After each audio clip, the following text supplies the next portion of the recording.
to join the session. I think we can go ahead and start recording, just letting the participants know that this session is going to be recorded. So you can keep your cameras and mics off if you don't want to be in the picture. Just letting you know ahead. Okay. Good afternoon, everyone. Thank you for your time to be here today. We're getting back to our webinar series. As many of you know, we do this webinar series focused on pollution prevention. This is part of the program that we have here at the Center for Sustainable Energy and Environmental Engineering. My name is Marley Irby. I'm going to be the moderator of this session. And today we have a speaker from the University of Louisville. Dr. Spurgeon. He's going to talk about pursuing cost-effective solar fuels and green chemicals. Next slide, please. The mission in the center, as many of you know, we are a research institution. We do a lot of research, but we also have services that focus on providing training and opportunities to support the manufacturing sector. This is why the webinar series that we have is a resource for industry professionals and anyone that is also interested in learning about pollution prevention and sustainability. So that's why we offer a variety of services that enhance the public awareness and promote renewable energy and the conservation of natural resources. Next slide, please. Some of those services that we do here at the center include the monthly webinars, regional workshops, technical courses, but we also support the industry with free energy, water, and lean assessments. So if anyone in the audience is in North Carolina and if in need of any of the services, please don't hesitate to reach out to us. We will be happy to support your facility needs. We can also provide support with technical engineering support and cash flow market analysis. Next slide, please. And just as a reminder of a few guidelines for the session, like I said in the beginning, we're recording this session. This webinar will be available. Once we finish, we'll upload it in our YouTube channel. We will share this presentation and the recording for you to watch later if you want. And also, please note that we're going to have a Q&A session at the end. But please feel free to send your questions or comments throughout the whole session. We have a chat section that me and my colleague Pablo will be monitoring, so please feel free to use that. If you feel like you need your mic, you can raise your hand. I think the mic is deactivated, but we can activate it for you if needed, so you can ask your question as well that way. And please feel free to share your feedback with us so we can improve this event for the future months. We always appreciate the feedback, and we're also always eager to provide it to our speakers so they also can improve as well. All right, next slide, please. And now I'm gonna go ahead and introduce our speaker of the day. We have with us Dr. Joshua Spurgeon. He's the team leader for solar fuels at the Krohn Center for Renewable Energy Research at the University of Louisville in Kentucky, and he's focused on economically viable approaches to solar fuels and electrosynthetic fuel and chemical formation. He received his doctorate degree in chemical engineering from the California Institute of Technology in 2010. He also holds a master's in chemical engineering from Caltech and a bachelor's in chemical engineering from the University of South Carolina. He was a National Science Foundation Fellow researching scalable and inexpensive nanostructure photovoltaics at Caltech, and also as a postdoctoral scholar at Caltech. He worked in multifunctional membranes for solar fuels applications and demonstrated the viability of solar-driven water vapor electrolysis. And he also became the research scientist at the inception of the Department of Energy Solar Fuels Innovation Hub, the Joint Center for Artificial Photosynthesis, where his research involved chemical studies of the interfaces between catalysts and semiconductors. He also became the project lead for the interface group and processing materials and integration of the team at the GCAP before leaving the Kohn Center in 2014. As a Kohn Center team leader, he has received research grants from the Department of Energy and the National Science Foundation, including a Career Award, and he's currently the E.ON Endowed Chair in Sustainability. So with this introduction, I welcome Dr. Spurgeon to our webinar series. Thank you for being here. We are very excited to have you and learn from you. And with this, I turn it over to you. All right. Thank you for a very extensive introduction. I appreciate it. And I really enjoyed getting the invitation. I think whenever we get the opportunity to come and present kind of our work and just the field in general to a broad audience, I always like to jump to that and get more people even aware of solar fuels and the Kohn Center and what we do. So I'm happy to dive in here. But first, let me give you a little background on us. So as she mentioned, I work at the University of Louisville here in Kentucky. And like you guys have a center, we also have a center that is kind of housed in our engineering department. It's somewhat unique. It's the Kohn Center for Renewable Energy Research. We are kind of ambitious in scope in that we're trying to tackle all sorts of different renewable energy technologies. But one thing that they all have in common is we're trying to do kind of practical approaches here, studying different technological approaches that we're trying to push towards commercialization. So we're always interested, of course, in collaboration with different companies or anybody who might have interest in that. We're organized into different themes, as was mentioned. We do solar manufacturing, basically trying to make photovoltaics cheaper and more scalable. Then we have the solar fuels theme that I lead that you'll hear a bit about today. We do biofuels development. We have energy efficiency, which is basically, buildings and trying to keep their energy use down. We have an energy storage theme, which is basically code for batteries and battery research. And then we have some cross themes in materials, because there's always key materials research to be done in the field of energy. And we've actually been around now since about 2015, but we've been in different buildings on the University of Louisville, and I'm very excited that next month, for the first time, we're truly going to be a center, as we have a brand new building coming together we're going to move into. So if you ever find yourself in the Louisville area, I recommend you come by and visit us, and I'm sure someone will give you a tour.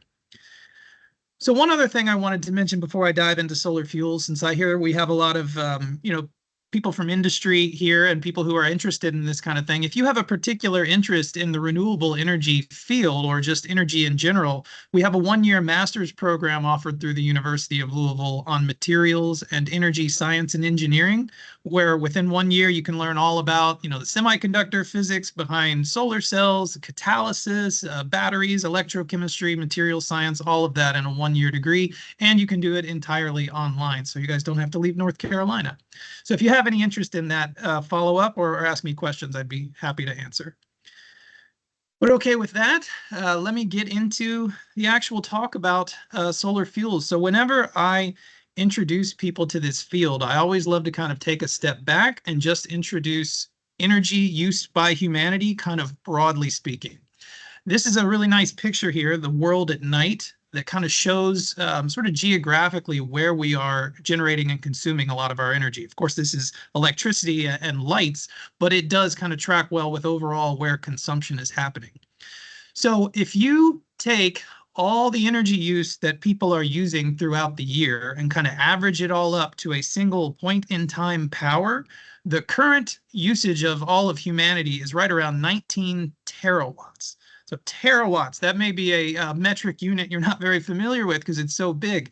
That's 19 trillion watts at any given time on average of energy that we are using. And of course, the large majority of that, even today, is still generated by fossil fuels, whether that's coal, oil, natural gas. And if you take kind of a typical fossil fuel power plant, might be about 500 megawatts. So that ends up being equivalent to about 38,000 power plants, roughly, to how much we're using. And of course, if we're interested in trying to limit the amount of CO2 pollution that we're putting into our atmosphere to try to do something about ongoing climate change, that means we have to really find ways on a massive scale to address this kind of energy need.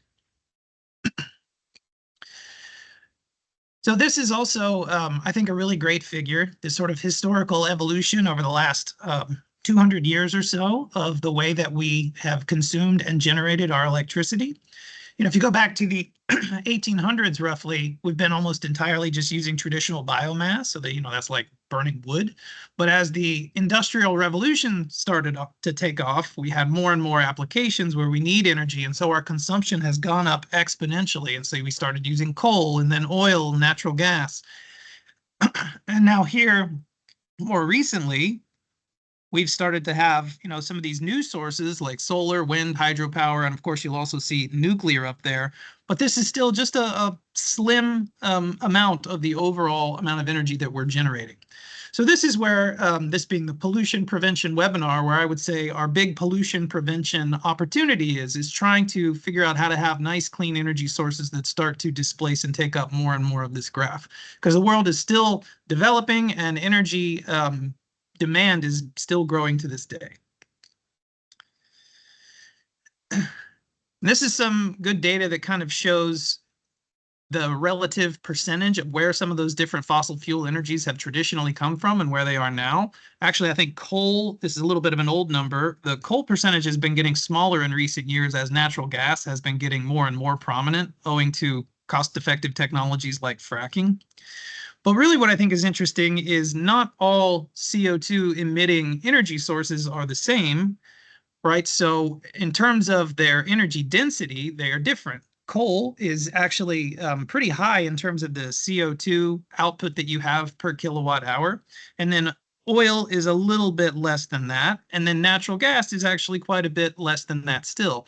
That's why a lot of people have advocated for natural gas as a sort of transition technology because it's more ready, but then it's less carbon intensive. But our view on this is a little more, long term. We ultimately want to get to something like a green hydrogen where we have exactly 0 kilograms of CO2 per kilowatt hour that we put out. Green hydrogen meaning basically that we synthesize it with renewable energy, so there's no CO2 embedded in the manufacture of that hydrogen either.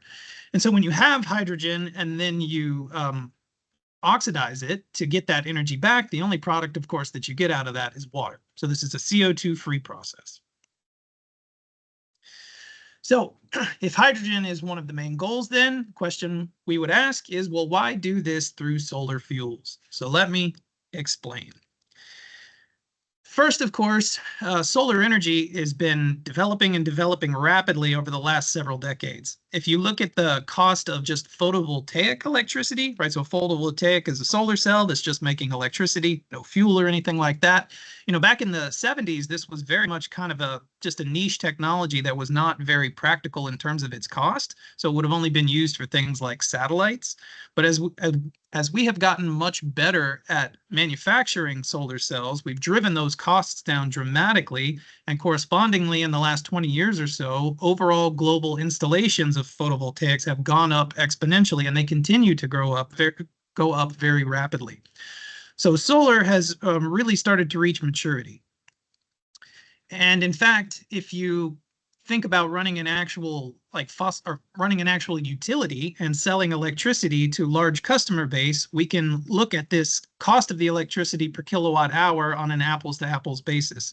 So the cost of like coal-based and natural gas-based electricity has stayed fairly constant over the last few decades.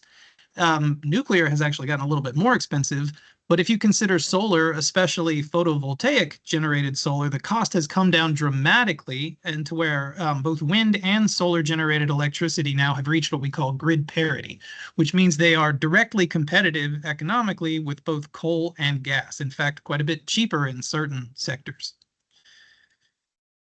But there's another challenge to this, of course. If you're trying to run a large regional utility, you have to be able to provide energy whenever your customers demand it, which means you need what they call a dispatchable technology, a very constant, steady source of generation so that you can always provide that electricity. So Things like coal, nuclear, geothermal, these can all be done in a very consistent 24 hours a day, 7 days a week sort of approach.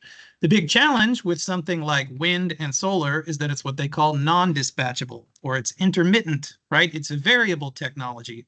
When it comes to the sun, of course, we have nighttime where there is no sun, but you also have the weather phenomenon and different seasonal variation as well. Both make it more difficult to have a really reliable electricity source from solar. So that limits to what extent a utility can use either wind or solar as their baseline power generation. So what they really need then to be able to make that a major player is to couple this with very cost-effective energy storage so that we can have a larger component coming from these kind of intermittent renewables. So the question then is we look to what are our different options for achieving that energy storage and what are their pros and cons. So there are some actually relatively simple and yet elegant mechanical energy storage solutions that can work fairly well. One would be when you have excess solar energy during the day, you can use that energy to pump water uphill behind some kind of a dam, and then at night you open that gate, let it go downhill, and then you use hydroelectricity to get that back. So that's energy storage. Or similarly, people have shown technology where you can pump the air underground and pressurize it, and then use that pressure to turn a turbine later on as well. So these both work in the right sort of scenario. They can be fairly cost effective, but of course, they only work in very limited geographic locations, and it is definitely not a portable sort of energy storage. But then obviously another technology for energy storage is batteries. This is what people are most familiar with. And batteries are another electrochemical sort of technology, and they're a very important player. The current electric vehicle market depends on these kinds of batteries, and they work really well. But it still takes a lot of batteries into a car to give it the kind of range that people want. So the energy density is not all that great. And also, if you're talking about needing energy storage for an entire power plant, the economics of doing that with batteries are still somewhat challenging. So again, considering that energy density question, if you look at this graph here for energy density on the x-axis, we're looking at energy density by mass, and on the y-axis by volume. This kind of state-of-the-art battery we're all familiar with, the lithium-ion battery, is way down here in the lower left, and that's still better than a lot of the other older battery technologies. So its energy density is not that great. If you compare it then to some of the possible fuels that are out there, like hydrogen, a very lightweight molecule, is very high energy density by mass. If you care more about volume, liquid fuels like ethanol, butanol, and gasoline are very high energy density by volume. That's why we can drive hundreds of miles on a few gallons of gas.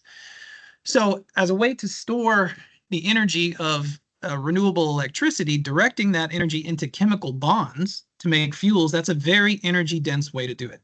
And obviously it's very, very portable. But the challenge for us then is coupling renewable electricity generation with fuel synthesis. That's what still needs development and needs to be made very cost effective. One other thing in considering trade-offs between different types of energy storage, one of the things that's a little bit limiting about batteries is they tend to have lower energy capacity because, right, if you're going to use batteries like for a power plant, you only have a certain amount of capital investment in that. And if you want bigger capacity, you need to buy more and more batteries. And their cycle discharge time is typically on the order of hours to days. But if you're trying to make fuel, all you really need is a bigger volume of tank, and you can build up more and more fuel reserves, so you have a very high energy capacity. Similarly, then, the cycling and discharge times for using that fuel can be on the order of days, months, or even years. So this gives additional capability to a power plant to have even seasonal energy storage. So you can kind of match that demand between summer and winter, for instance. So the idea then would be that when you have excess sunlight, you can direct that solar energy into running an electrolyzer, make your hydrogen or some other fuel, and then when you need it, you would direct that to a fuel cell to combust that fuel and get back to electricity to meet your demand. So hydrogen is definitely one of our key molecules that we're interested in, and particularly green hydrogen, where we would be generating it only from the energy of sunlight and then using water as our reactant.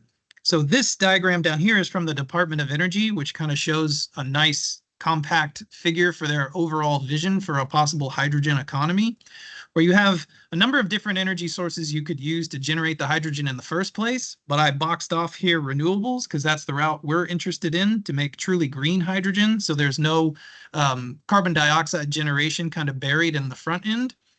And then you would run that through something like electrolysis to generate your hydrogen. And then there are many different possible applications for that hydrogen once you make it. And each one would have the possibility of additional pollution prevention by getting rid of otherwise CO2 generation. So I mentioned power generation, of course, which could displace coal, oil, and natural gas combustion. But also this can have use in cars, like fuel cell cars, to have less oil being burned. And you can also use hydrogen for upgrading and synthesize things like aviation fuels. But another possible very large market is the synthesis of ammonia and fertilizer, which is actually done on a very large scale. The current process for that is a very old technology called the Haber-Bosch process, where they use nitrogen and natural gas to synthesize that ammonia. So if you did that instead with green hydrogen, you'd be displacing a lot of CO2 that comes from that natural gas usage. And then there are other industries as well, like metals production, chemical production, all of which use a significant amount of natural gas. Now, when I say solar fuels, you might think, well, isn't that basically what plants have already been doing for ages? And yeah, it is, right? Plants, through photosynthesis, they take in sunlight and carbon dioxide and water, and they synthesize sugars. That's their solar fuel.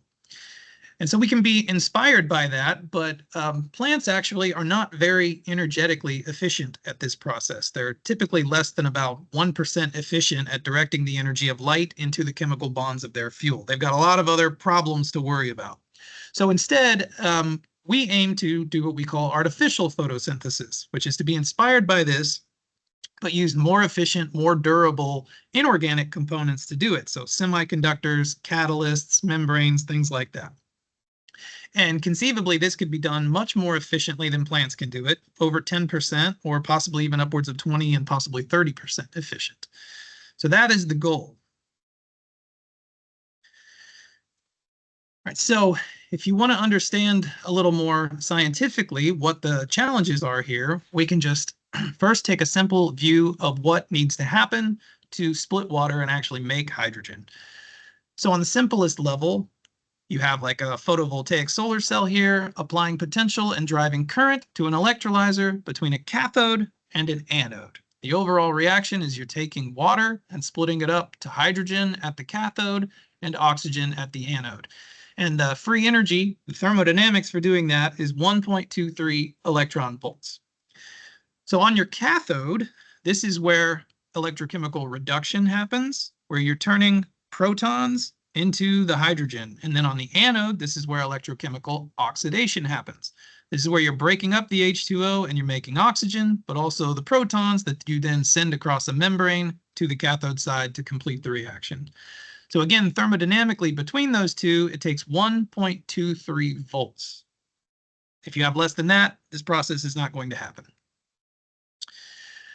But that's just the thermodynamics. And of course, we know in the real world, we need more than the thermodynamics. We also have the kinetics to worry about.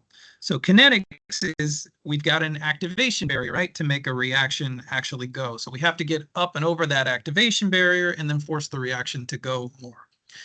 So in practice, what we want then is a catalyst on both the cathode and the anode that helps to lower that activation barrier so we can make the reaction go with faster kinetics. But there's still a certain amount of extra voltage we have to apply for those kinetic losses, and we call that the overpotential.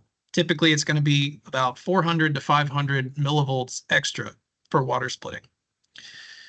So in terms of trying to understand the efficiency of this process, if you look at this graph here, the blue curve, that would be a very typical sort of solar cell curve of current versus voltage. Solar cell's a diode, so you have this kind of bent curve there, and it's most efficient at the maximum power point here.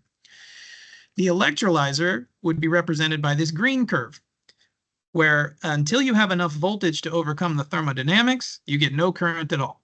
Once you get beyond that voltage, now you're trying to get up and over that activation barrier, and so it starts to go up exponentially with additional voltage. So that's the load curve for the electrolyzer. So if that solar cell is running that electrolyzer, where those two intersect, that is where the operating point would be. So that would determine the current at which we are splitting water. So that current times the thermodynamic voltage, the 1.23 volts for water splitting, that's the energy, the power that's actually stored in the hydrogen fuel. Now, the extra voltage you have to go beyond that, that is an inefficiency that's being lost to the kinetics. And if you're not operating at the solar cell's maximum power, that's also a source of inefficiency, and we call that a coupling loss. So in designing a system like this, the goal is to make that pink rectangle be as large as possible so we can get the highest possible solar to fuel efficiency out of a system like this. And if you're going to get enough voltage to do this, right, it was 1.23 volts thermodynamically, but another 400 to 500 millivolts from kinetics, we need about 1.6 to maybe 1.7 volts.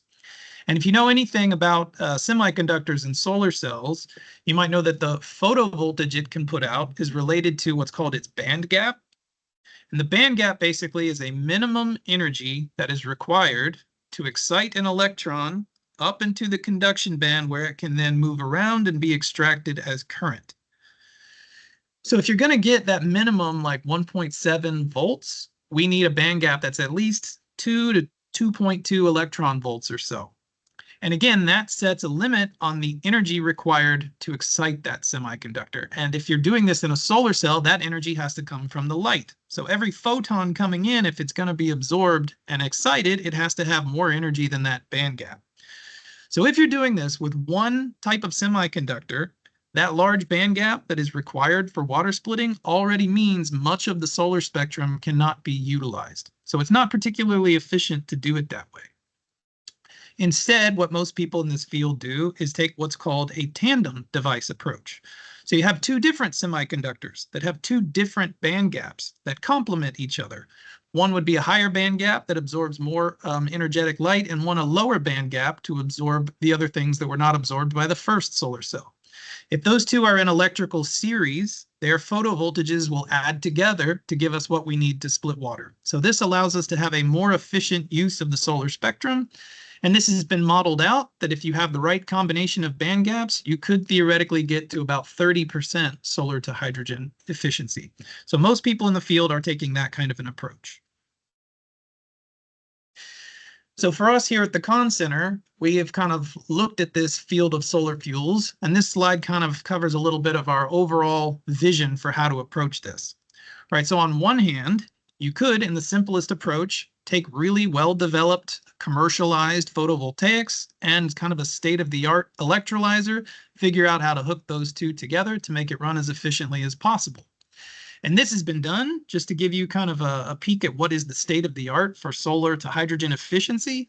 Some people have taken, a very expensive, very efficient tandem solar cell, put it under a concentrated light, so it's like 50 suns or something, and then very state-of-the-art electrolyzers where they wire two of them together in series, make it match very well, and they have demonstrated over 30% solar to hydrogen efficiency. So I think that is the record right now. But that's a very straightforward approach, and it is nowhere near cost-effective. And in terms of research, if you're working in that space, about the only thing left for us to do is try to develop novel and better catalysts. Instead, in trying to make much cheaper solar hydrogen, there are ways to get there by integrating and making fully integrated artificial photosynthesis systems. So taking the electrolysis components, integrating it with the photoactive semiconductor components, and making what some people in the field have called like an artificial leaf. So this is a flat panel system, fully integrated, and in this type of device, we can develop novel, customized semiconductors, catalysts, and there's all kinds of other engineering designs to try to make that efficient and cost-effective. Or if you really want to go to the extreme end and try to make the lowest cost possible approach, people are trying to design just particles, little particles of semiconductors with co-catalyst all built together that you then make a slurry in solution, and each particle individually is capable of taking in photons and getting the voltage necessary to split water, make hydrogen and oxygen. So that would be the cheapest way to do it. But the challenge, of course, in this field is we need simultaneously high efficiency, very low cost, and very good durability. You need all three of these systems to make a practical device that's really going to make a difference in the world. And that's the big challenge, because we can typically do one of or two of the three at the same time, but doing all three simultaneously continues to be a big research challenge, and people are working towards. Okay, so with that kind of broad background to solar water splitting for this field, I've also just wanted to put together a couple slides to give you a little bit of a glimpse of some of the research that we've done at the Kahn Center. The first one here that I think is kind of broad scope, most people can understand, is we've taken some customized tandem solar cells integrated with a custom electrolyzer that we built that runs not off of purified liquid water, but instead it runs off of humidity straight out of the air. And so you can take sunlight without any liquid water around and generate hydrogen just based off of the humidity. Now, we characterized this in many different ways, but one of the things we did was vary the relative humidity in the environment. And we demonstrated that we could have a stable solar to hydrogen efficiency, making hydrogen even when we get as low as 20 or 30% relative humidity. And that is roughly on par with the average that you find out in the middle of the desert. So this can work, and it can be a stable approach that avoids the need for purifying liquid water. In fact, we also did this from humidity that we generated directly off of ocean water and showed that it was stable. So you could conceivably do this out at the coasts, over the oceans in a marine type application where you have year-round high relative humidities, and do indirect seawater splitting this way. Because if you try to do electrolysis directly on ocean water, all the salts and things in seawater are actually really bad for the electrolyzer. They cause corrosion, they foul the catalysts, they're a big problem. Then also I'll give you just a glimpse of some of our current active work in the solar hydrogen space. I mentioned that the lowest cost approach people are looking at is to make semiconductor particles that are capable of water splitting and then make a slurry. So we're trying to design a little more sophisticated approach to that, where again, we're using the tandem approach with two different semiconductors to build photovoltage and use more of the solar spectrum. We've done that with a carefully developed micro wire structure. And we've shown that this particle is capable of unassisted solar water splitting that's durable. But when you make a system like this is actually has some interesting challenges to it, because it's really important when you have a tandem device that you have the right sort of orientation to the illumination on that device. Because again, the two different semiconductors, they're in series, which means they both have to generate the same amount of current, or else one will completely limit the other. So if the light is not coming in the right way, you get out of balance. So we realized early on it would work best possibly if we could align all of these particles toward the illumination. So we've demonstrated now that we can do that by using a magnetic catalyst particle back here.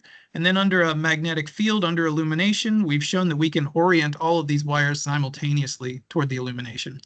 So this is still very much an ongoing project. All right, so now I'm going to change the pace for a second. I told you about solar fuels overall and the parts of my group that are doing solar water splitting, but about half of my group is focused on electrochemical reduction of carbon dioxide directly to useful fuels and chemicals. So now, rather than avoiding the generation of CO2 altogether, we're talking about a technology that could take CO2 waste from those industries where it's very hard to just avoid it. So this could be either flue gas from industrial power plants, or also like fermentation gas from various types of agriculture and distilling industries. Take their waste stream, add value to it, and electrochemically upgrade that CO2 either to fuels, like alcohols, for instance, that could then be stored and then eventually combusted to get the energy back, and then try to close that cycle for a carbon neutral process. Or you could instead directly make chemicals that are not combusted, and then you have a net carbon negative process. So this is the field of CO2 utilization, and we're active in that space trying to make chemicals and fuels. So the goal here is to decarbonize different sectors of industry. So to give you a little bit of a snapshot into the science behind this, when you do water splitting, like I was just talking about, at the cathode we make hydrogen, and that's about the only product you're going to get from water splitting.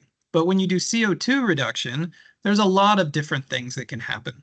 So controlling the selectivity to a desired product is one of the big challenges in this field. And the main way that we try to control that selectivity is by the catalyst that we are using. It changes the surface energetics, which affects the overall mechanism.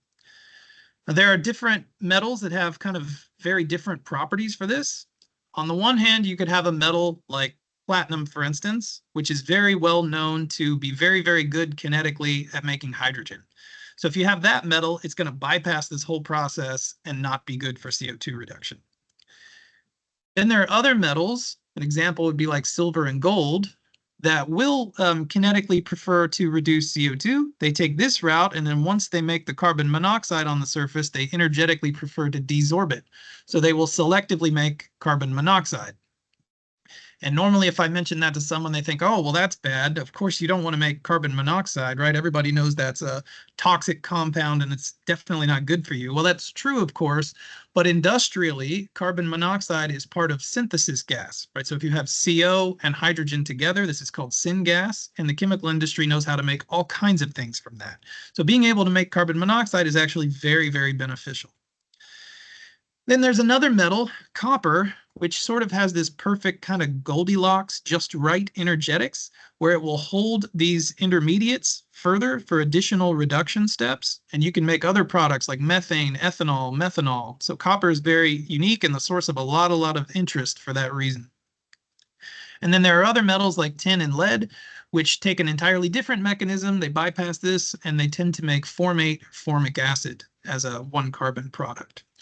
Right, so in this field, trying to design better catalysts for more energetically efficient process, but also a very clean control of the selectivity, that's one of the big challenges. So I mentioned a number of those different products that we know how to make electrochemically from CO2. Those have been studied by groups all over the world, gotten very good at some of them. And people have looked at the technoeconomics, basically how cost effectively could we make these products from an electrochemical reduction using renewable electricity, and then compare that to the current market price for that same product. And some of these cases look very, very promising. Some of them not as much, like methane, because natural gas is so cheap. But so there is definitely a market for some of these approaches, but what we ask ourselves then is this is a fairly limited set of products, so where do we go from here? We would ideally like to be able to expand this to many new types of chemical products so that we can expand the suite of things that can be made electrochemically from waste CO2. So a strategy for doing that is what's called tandem catalysis, where you take the CO2, you electrochemically reduce it to some sort of intermediate species that can then react subsequently with another reactant to make a more complicated chemical product. So this is what we've been getting into lately. Now, one example of this that I will give you some highlights on is we are figuring out how to make ester chemical products through electrochemical reduction. You can do this by taking carbon dioxide, electrochemically reducing it to a formic acid product. And if you do this in an alcohol, like a methanol, there's a chemical process that's a Fischer esterification that will make this ester for you. So we can make a methyl formate. We've also made ethyl formate. You can make propyl formate, different esters. So to do that, we have to put this alcohol in the cathode side, which makes things a lot more challenging, but also interesting. But we've also shown that we can still use water on the anode side so that we're not basically anodically oxidizing the methanol, which would hurt the overall economics. And we found that controlling the pH in this system is absolutely critical to making it work. We've got 5 or 6 different papers on the chemistry of this, but I'm going to skip past that and just show you what's going into trying to make this a practical technology. Right, so to make this actually work, you have to have an electrolyzer that can run at high performance. And overall, in electrochemical CO2 reduction, people have done that quite well when you're using an aqueous electrolyte at the cathode, so in water. The way they do that is they use what's called a gas diffusion electrode. So you have a porous carbon matrix at the cathode. You flow in pure gaseous CO2 that can then diffuse right up to the surface where you have your catalyst. And because that catalyst surface is made very hydrophobic, the water will not penetrate it. And so you get a very high mass flux of the CO2 right where you need it to be to react. And you can make a high performance electrolyzer that way. The challenge for us is once you move away from that and you start to use an organic solvent like our methanol, it has very different surface tension, very different properties. And so it doesn't get held back at the catalyst anymore. Instead, it wets and it floods this system. And now the gas diffusion electrode doesn't work. You can't get a high mass flux of CO2 and the whole thing does not perform well. So in the last couple of years, we've been developing several different kind of reactor paradigm approaches to operating with organic solvent instead of water. And we just published one that's our best one yet. So I'll give you a quick glimpse of that, where instead of trying to use just pure gaseous carbon dioxide, we're using liquid-fed dissolved CO2, and we flow it into a porous metallic foam for our cathode system in this. And we have done this with an interdigitated flow. So the flow goes up and it comes back out, and we're able to get a very uniform distribution of the CO2 to have the highest possible selectivity. We've made this work pretty well, actually, about an order of magnitude better than other alternative methanol-based electrolyzers.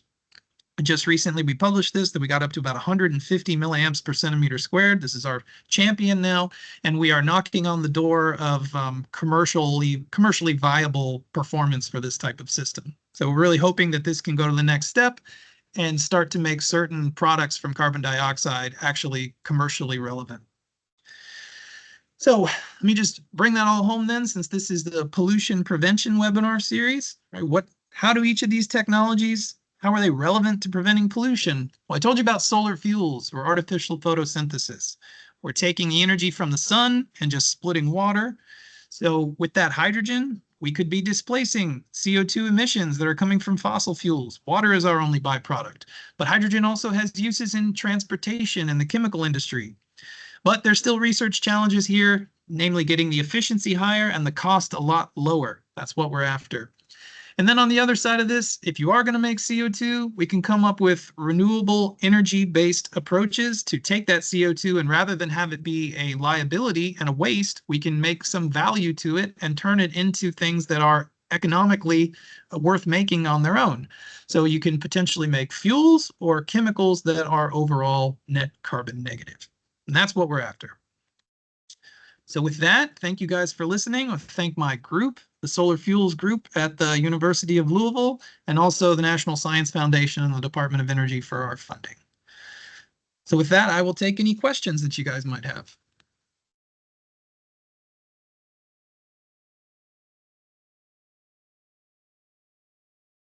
Feel free to put your comments or questions in the chat. We will be reading them so we can address them. Or if you want the mic on, let us know and we can also help you with that. Thank you, Dr. Spurgeon, for your presentation. That was very insightful. Problem. Let's see if we can get some questions from the audience. I think we get something here. In the development of solar fuels, what do you see as the main challenge? Scaling up the technology to industrial levels, reducing production costs, or ensuring compatibility with existing infrastructure? Ooh, I think all three of those are very good. The last one about infrastructure, that's an interesting point because, of course, hydrogen has many challenges of its own. But, I think a whole another field is looking at. I got invited to a conference the other day that was entirely about developing pipes for hydrogen. So I think people are on that. That's different than what we look at. But I would say the biggest challenge for us is cost. Just trying to drive down the cost of generating the hydrogen. I think if you get there with that, the rest of it will follow. But in making the cost low enough, one of our big challenges is durability, right? If you have semiconductor that's in solution running oxidative and reductive reactions, they tend to break down. So making that work for the long term to make it cost effective is one of our challenges. Thank you so much for that. Thank you, Pablo, for the question. We have another comment here. Fantastic presentation. And a question, which technology looks more promising for solar fuel development? Which technology? Well, if you recall, I showed whether you do PV electrolyzer or all the way down to slurries. So I think the technology would depend on either end there. On the PV electrolysis side, there are some like metal halide, perovskite on silicon tandem solar cell technologies that are recently becoming commercial, and they're pushing the efficiency higher than has been commercially available before, but they're quite cost effective. So that could help overall. And if you can get more compact electrolyzers and drive that cost down, you may be able to make this cost effective just from the PV electrolyzer approach. On the other extreme of that is the particle slurry approach, where in the last few years, people have been reporting higher efficiencies with that. So if they're able to make that stable, I think that could really be a game changer as well. And some of that involves stabilized semiconductors that are what are called 3-5 semiconductors that were never stable before. So that's another possibly very interesting technology. Thank you so much. I see another question in the chat. We use H2 for annealing in our product production. We don't use that much, and I am having a problem finding a manufacturer who makes a small enough device I can use grid or eventually from PV. Can you point me to a source for small hydrogen production equipment? Sure. I'm sure they're not the only one, but there's a company I'm familiar with. They used to be called Proton Onsite, but they got bought by Nel, Nel.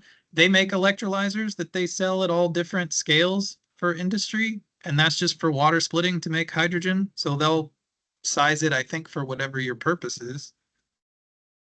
That's for electrolysis. If you want to make the hydrogen through another way, I probably don't know the right company for that.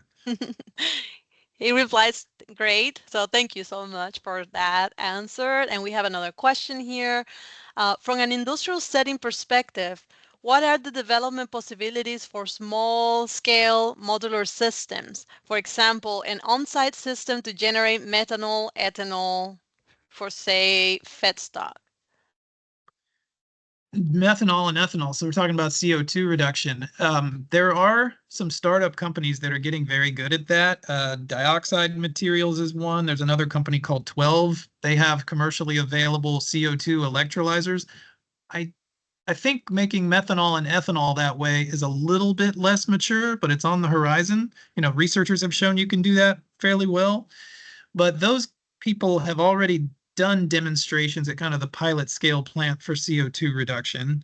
Um, as far as making methanol and ethanol, I think there's a little more work to be done there. But I think if you talk to some of those companies, they would probably be much more poised to do it industrially than a research company like us. And I see another question here. Oh, and you got a reply. Thank you so much for that. A question and a compliment. Excellent talk. Thank you. On the economic side, is there a cost effectiveness in terms of converting CO2 to other fuels or to tap on carbon credits to make paybacks more interesting? Yeah, carbon credits. Those are so this slide here was covering some of the techno-economics. Typically, when I've seen techno-economics done, they'll have a kind of a base case where you don't even look at government policy, and then there will be an alternate scenario where you bring in things like carbon credits, or I think it's called the 45Q tax credit. That's been in flux a lot. You may have heard. You know, there were some pretty strong policy incentives in the Inflation Reduction Act, and I'm not sure where that stands today. But sorry, I think I lost the overall thread of that question. But basically, how important is the policy part of it? Let The me read CO2 it. credit? Let me read it again. On the economic side, is there a cost effectiveness in terms of converting CO2 to other fuels or to tap on carbon credits to make paybacks more interesting? Yeah, well, obviously, if that carbon credit is available to you, that can be a big, big benefit. When I've seen the techno-economics, there's a certain threshold you have to make in terms of the electrolyzer hitting a certain performance. There's no reasonable government policy that will make it cost effective if the electrolyzer is not performing well. But if it is performing well, that CO2 credit will really sweeten the case and make it a much more viable thing. But you can see here, for some things like ethanol and methanol, if they make the electrolyzer perform really well, it can stand on its own in terms of its commercial viability.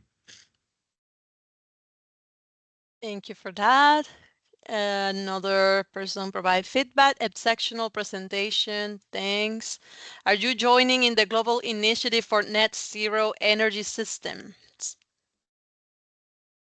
I would say at the Con Center, we're certainly advocates for things like that. I don't know that a particular initiative like that is something that any of us has been approached to join. So I'm not familiar with a particular initiative, but yes, we're certainly advocating for all kinds of useful technologies like that. Thank you so much. Thank you for all the questions. I think I haven't missed anyone, right? If anyone else have a question, please feel free to add it. We're kind of pretty much at the end of this session. Another compliment, great presentation, learned so much. Thank you so much for that. We truly appreciate it. Um, if there are no more questions from the audience, please know that we will be sending this the presentation slides alongside the recording for those that were not able to be here today but would like to watch it later. Um, Also, please, oh, there's a question here. When do you think that tech to extract hydrogen from air will be available? To extract hydrogen from air. Oh, you're referring to the humidity. Sorry, I also realized I should have kept my screen sharing because there's slides at the end. When will that be available? That's a good question. We have pursued what's called an SBIR, the Small Business Innovation Research Grants for like a startup company, but that's about as far as we are with that. I had heard there was another like European company trying to do a startup along a similar approach, but as far as I know, that's where it is. And so I don't know if any other company is on top of that or not. So I don't know the answer to that question, frankly. That's great. So we're just at the end of this presentation, but before we leave, I'd like just to share a few information from what we're doing here at the center, at least from the pollution prevention program side. We have several courses actually that we're offering in person and online, and you probably will receive a few invitations for that later with this presentation. We have an upcoming course on lean manufacturing and also environmental regulations. This one is for October, but if anyone is interested in learning about lean manufacturing and waste reduction, please feel free to enroll in those courses. We have them online. And also we're gonna have another webinar that's gonna be about septic systems, if I'm not mistaken, and that's gonna be for October 16. Yeah, so you probably will be receiving that information as well. And thank you very much for being here. I see a lot of compliments for Dr. Spurgeon. Excellent talk, great presentation. Thank you so much. Please follow us on social media to stay up to date with our common events. We are on LinkedIn as ECU Center for Sustainable Energy and Environmental Engineering, and on Instagram as ECU CSE3. If no more questions, well, then I'll give you 5 minutes back from your time. Thank you so much for being here today. Thank you, Dr. Spurgeon, for being with us this afternoon to present You. this great uh, information. Thanks. You're very welcome. Thank you, everyone. Have a great afternoon.